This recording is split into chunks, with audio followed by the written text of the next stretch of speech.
Hey guys, what is up? Welcome to another League of Legends video. So for this one, I want to quickly go over the page that they just put up showing all of the assassins and all the reworks and all the changes happening, because some of them I already know, some of them I actually don't. I actually just finished playing Rengar, so that gameplay is going to be up right after this video. The Rengar rework was pretty strong, man. It was pretty good, man. It was pretty damn good. So let's go ahead and check this out. Check out the page. What exactly is happening here? What happened? So Talon, the first of the 4 of the assassins that got reworked, he is now with parkour. So let's go ahead and click that bad boy and, just see exactly what's happening here. Kind of hard to see, but we're going to go ahead and maximize this. So his passive first, check that out. Let's go. What's happening? Pretty damn cool.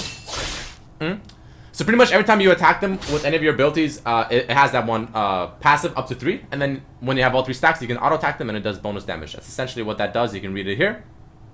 His Q ability is updated, so leaps to a target dealing physical damage. If cast from melee range, Talon instead will critically strike the target. Whenever Noxian Diplomacy kills a unit, Talon regains a small amount of health. So let's go ahead and take a look at it right here. See exactly what's happening here as well. Ooh, nice dash, nice dash. That's a pretty cool dash. I like that a lot actually. But if you're in melee range, it'll actually do bonus damage. Check it out. Hey, yo, okay. I like that. That sounds. Oh, his W looks really cool. The new animation, his W is pretty much the exact same thing, but now it has, I believe it procs 2 stacks of your passive up to 3. So let's go ahead and check it out. It looks really good though. It looks really good.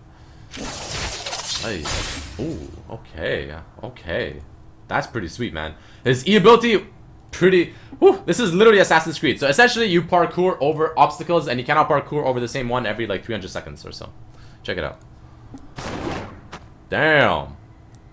Oh, yes. Let's go, baby. Let me see what you got. Okay. See, it has the red outline, which indicates that you can't use it over that specific area anymore. Like, you can't tell me that's not cool. You cannot tell me that that is not cool. That is literally Assassin's Creed. That is fantastic. That is just amazing. It's really cool. And his ultimate, I believe, is literally the exact same. It just looks cooler. Yeah. Oof.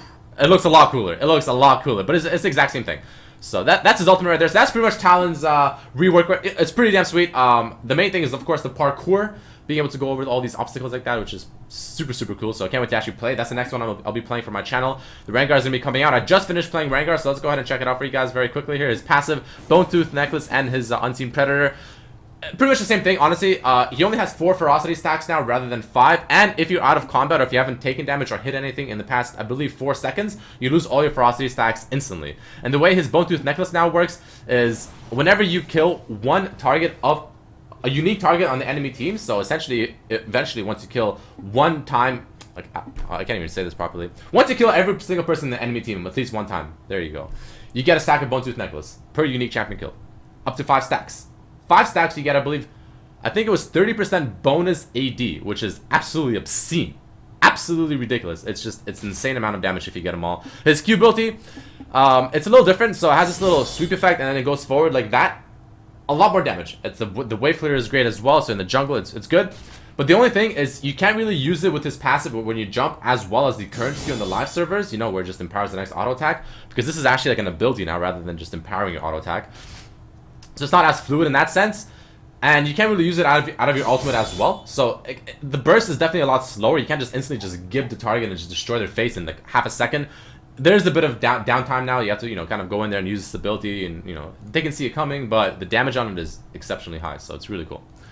Then you have his W, which is pretty much the same thing, but now you actually heal HP based on the damage you took in the past 1.5 seconds, which you can see the black bar on his HP. And if you use the empowered W, it just removes CC effects on you as well, so pretty cool stuff. His E ability is literally the same thing, just damage, good damage as well. Slows, empowered Ebola, or empowered Bola, I just said Ebola, Jesus. The empowered Bola snares is literally the same thing. His ultimate, however, now, you stay stealth much longer, from what I've noticed, much longer. And it's a camouflage stealth now, it's not an actual stealth, so it's pretty much think of Evelyn. When Evelyn gets too close to someone or like a turret, they see her. Same thing here, the exact same concept. But also when you stealth, within the 2,000, 2,500 or 3,000 or something like that range, you see, okay, hold on, let me pause that. You see those marks? Can I pause it? Hello?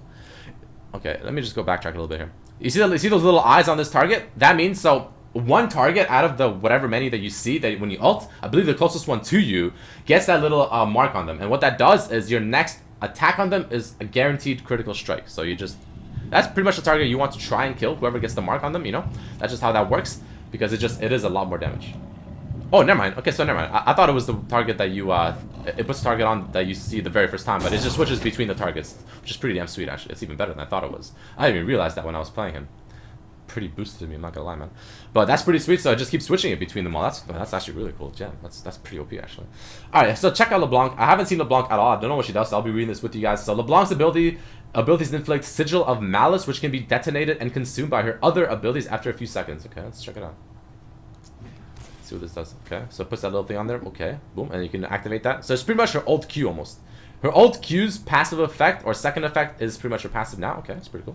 Her Q, Shadow Orb, fires an orb of magic of damage, fires an orb that damages an enemy. If the orb triggers Sigil of Malice, which is the passive, consuming the sigil, it shadows consuming the sigil and dealing magic. Okay, so it's pretty much the same thing, same concept. Except now you apply it with, yeah. It's pretty much the same concept as LeBlanc. Okay, so it's the same thing as their ult Q and rotation and everything and how it works. So what is this? Okay, let's check out his W. What is his W? Distortion. So that's pretty much, okay, sounds exactly the same. Actually, it looks exactly the same too. Let's go ahead and check it out.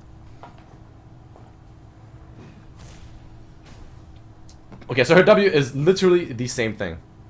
Okay, next we have her E ability. Ethereal Chains looks to be the exact same too. What the hell? Why is it so quiet? I feel like it's maximum volume, but it's so quiet. I don't know why it's so quiet. Whatever. Okay, so that's the same thing too. That's really kind of sad, actually. Mimic, updated. LeBlanc becomes invisible for a short duration, okay, creating a Mimic to take her place and cast a stronger version of one of her basic abilities. The Mimic lasts only for a few moments and expires if it takes damage from champions or turrets. Mimicking LeBlanc's ultimate spawns a Mimic at a target location instead. Once formed, the Mimic will walk toward the nearest visible enemy champion. Okay, what the hell's going on here? I have to see this. Huh. That's really cool, actually. Oh shit, you can, holy shit, that's pretty damn cool, man. I mean, that seems like it's hard to make use of properly, but that seems like it has a lot of like potential, that's pretty damn sweet. So let's go ahead and go and check out Katarina, her passive. I don't know what Katarina does either. Whenever she champion, blah, blah, blah. Okay, so it's, her passive is the exact same, no point in looking at it. It's literally the same thing. Nothing to even see there. Her Q is updated, however. Throws a dagger dealing magic damage to the target and 2 nearby enemies before falling onto the ground. If Katarina picks up a dagger, she flourishes, dealing magic damage. Oh, that's pretty sweet, man. I like that a lot. I think that's super cool. That's super, super cool. Boom, boom, boom, boom, boom. And she picks it up. Boom. Damn, that's cool. I like that a lot. I like that a lot. Preparation. Tosses a dagger in the air, gaining movement speed for a short duration. After a brief delay, she can pick up the dagger again. What the hell? That's another dagger throwing thingy? Hey. Whoa. Okay. So, wow, that's... Okay. And then she can shumpo to the daggers. I know that. And then I think it resets the shumpo. Instantly blinks to a target enemy, ally, or dagger. Upon arrival, Katarina deals magic damage to the nearest enemy champion.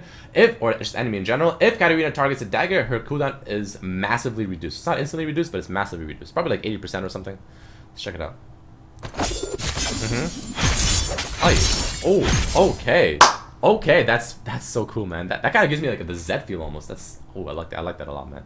And her ultimate, I'm assuming, is the exact same thing. Yeah, it's literally the same thing. Exactly the same. Okay, so that's the 4 major updates that we just looked at. Now we're gonna look at the smaller ones, and I gotta see Zed first, man. Okay, it doesn't show you anything. Okay, let's read over it. What does it say? Upon killing an enemy champion with Deathmark, Zed permanently gains a portion of their attack damage for himself. Holy shit, that's fucking amazing.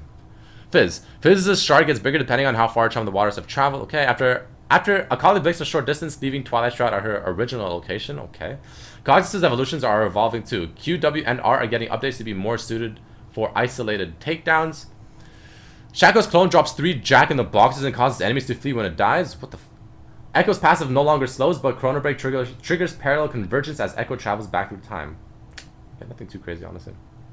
Let's go ahead and check out the items. So I already made a video talking about this. You know, there's Mild Mortius, there's all these updates and all that stuff. I have a video about this, guys. So essentially now, there's no more flat armor penetration. It's now lethality. Flat armor penetration has been changed to this, so they're pretty much the same thing, but the bulk of lethality's penetration scales with your opponent's level. So it makes it less snowbally, meaning we can give assassins more of it, and then we can go with flat armor penetration. So it's not as strong early game, but it scales. It's useful through the whole game. Flat armor is only useful at the beginning, or against targets that just never buy armor the whole game. So essentially, all these items have that stat now. No more flat armor penetration. A lot of these items now also give a movement speed out of combat, which is pretty cool too. And Dustblade of Jackthar, which I talked about, has a completely new effect where after being unseen, your next basic attack deals bonus shoot damage. And you also get True Sight when spotted by an enemy ward, so you can clear it.